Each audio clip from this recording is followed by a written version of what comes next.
la amarga pasión de Cristo.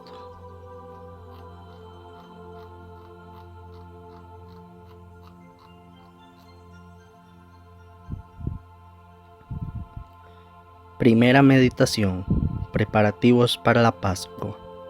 Jueves Santo, el 13 Nisan, equivalente a 29 de marzo.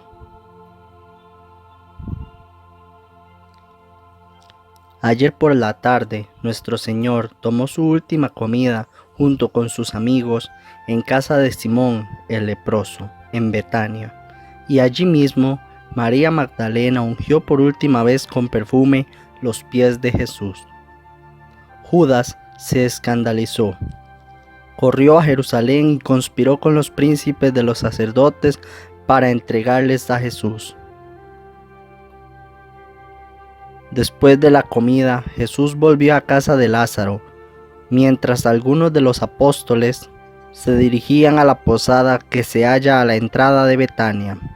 Por la noche, Nicodemo acudió de nuevo a casa de Lázaro y tuvo una larga conversación con el Señor. Volvió a Jerusalén antes del amanecer y Lázaro lo acompañó durante un tramo del camino. Los discípulos le habían preguntado a Jesús dónde quería celebrar la Pascua. Hoy, antes del amanecer, nuestro Señor ha mandado a buscar a Pedro, a Santiago y a Juan. Les ha explicado con detalle todos los preparativos que deben disponer en Jerusalén, y les ha dicho que, subiendo al monte Sión, encontrarían a un hombre con un cántaro de agua. Reconocerían a ese hombre, pues en la Pascua anterior en Betania fue él quien mandó preparar la comida para Jesús. Por eso San Mateo dice: Él les dijo, id a la ciudad a uno y decidle, el Maestro dice, mi tiempo está cerca, en tu casa haré la Pascua con mis discípulos. Después debían ser conducidos por ese hombre al cenáculo y allí hacer todos los preparativos necesarios. Yo vi a los apóstoles subir a Jerusalén por una quebrada al sur del templo y al norte de Sión. En una de las vertientes de la montaña del templo había una hilera de casas, y ellos marcharon frente a esas casas, siguiendo el curso de un torrente. Cuando alcanzaron la cumbre del monte Sión, que es una montaña más alta que la montaña del templo, se encaminaron hacia el mediodía, y al principio de una pequeña cuesta encontraron al hombre que Jesús les había descrito. Fueron tras él y le dijeron lo que Jesús había mandado. El hombre recibió con gran alegría sus palabras y les respondió que en su casa había sido ya dispuesta una cena, probablemente por Nicodemo, pero que hasta aquel momento él no había sabido para quién y que se alegraba mucho de saber que era para Jesús. El nombre de este hombre era Elí, cuñado de Zacarías de Hebrón, en cuya casa Jesús había anunciado el año anterior la muerte de Juan el Bautista.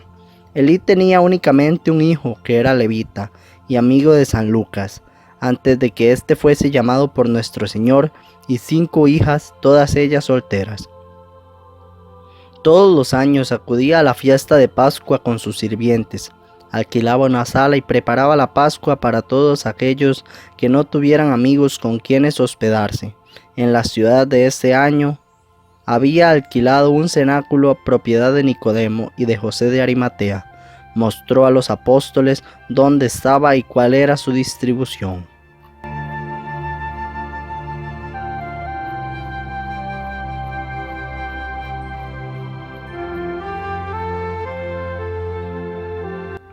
Segunda meditación. El cenáculo. Del lado sur del monte Sión, no lejos de las ruinas del castillo de David y del mercado que asciende hacia el castillo hacia el este, hay una antigua y sólida edificación entre frondosos árboles, en mitad de un espacioso patio amurallado. A ambos lados de la entrada se ven otras construcciones añejas, sobre todo a la derecha, donde está la morada del sirviente principal, y pegada a esta la casa en la que la Santísima Virgen y las santas mujeres pasaron más tiempo después de la muerte de Jesús. El cenáculo, que en otras épocas había sido más grande, fue residencia de los bravos capitanes de David, que allí se ejercitaban en el uso de las armas. Antes de la construcción del templo, el Arca de la Alianza estuvo depositada allí durante un largo periodo, y todavía pueden encontrarse huellas de su presencia en el sótano.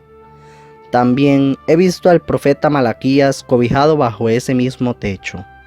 Fue allí donde escribió sus profecías sobre el Santísimo Sacramento y el sacrificio de la nueva alianza. Salomón rindió honores a esta casa y llegó a tener lugar en ella algún acto simbólico y figurativo que he olvidado. Cuando casi todo Jerusalén fue destruido por los babilonios, esta casa fue respetada.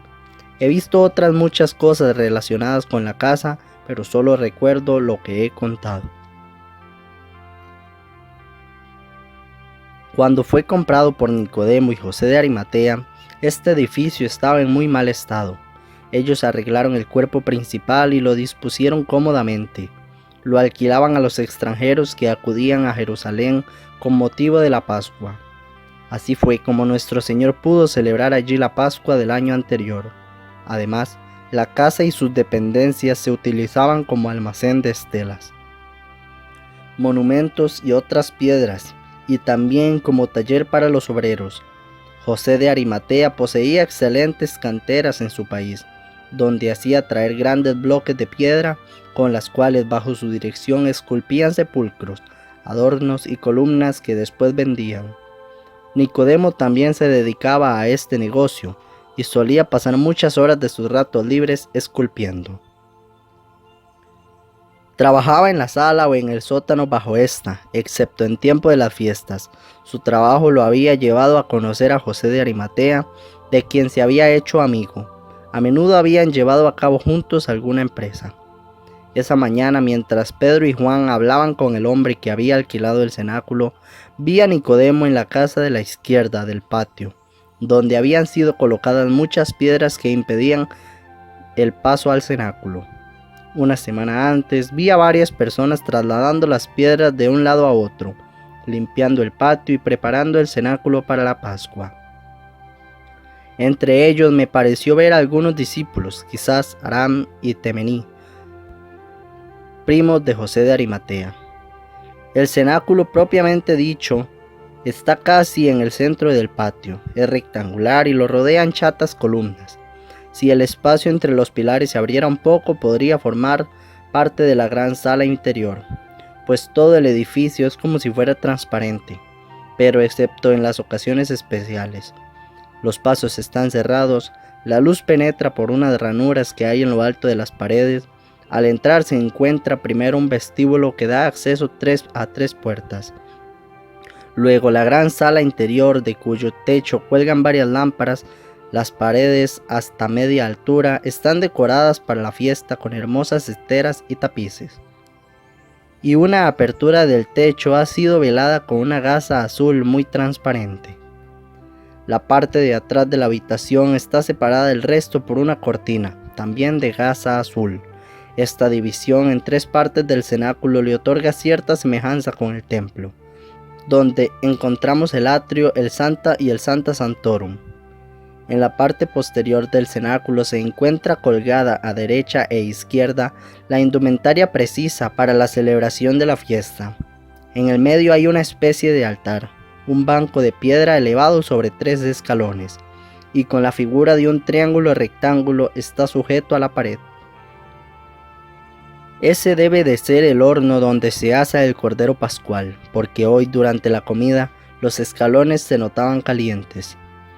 No puedo explicar en detalle todo lo que hay en esta parte de la sala, pero se están haciendo grandes preparativos para la cena pascual. En la pared que hay encima de este horno o altar se ve una especie de nicho, delante del cual vi la imagen de un cordero pascual. Tenía un cuchillo en el cuello y su sangre parecía ir cayendo gota a gota sobre el altar, pero no lo recuerdo claramente. En otro nicho de la pared había 3 alacenas de diversos colores que podían moverse como nuestros tabernáculos para abrirlas y cerrarlas. Había en ellas todo tipo de vasijas para la Pascua.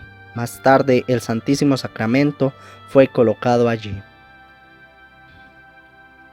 En las habitaciones adyacentes al cenáculo se veía una especie de divanes con gruesos cubrecamas, que podían ser usados como camas.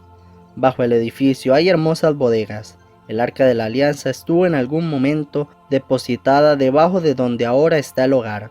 La casa cuenta con 5 cañerías que por debajo del suelo se llevan las inmundicias y las aguas de la montaña, pues la casa está construida en un punto elevado.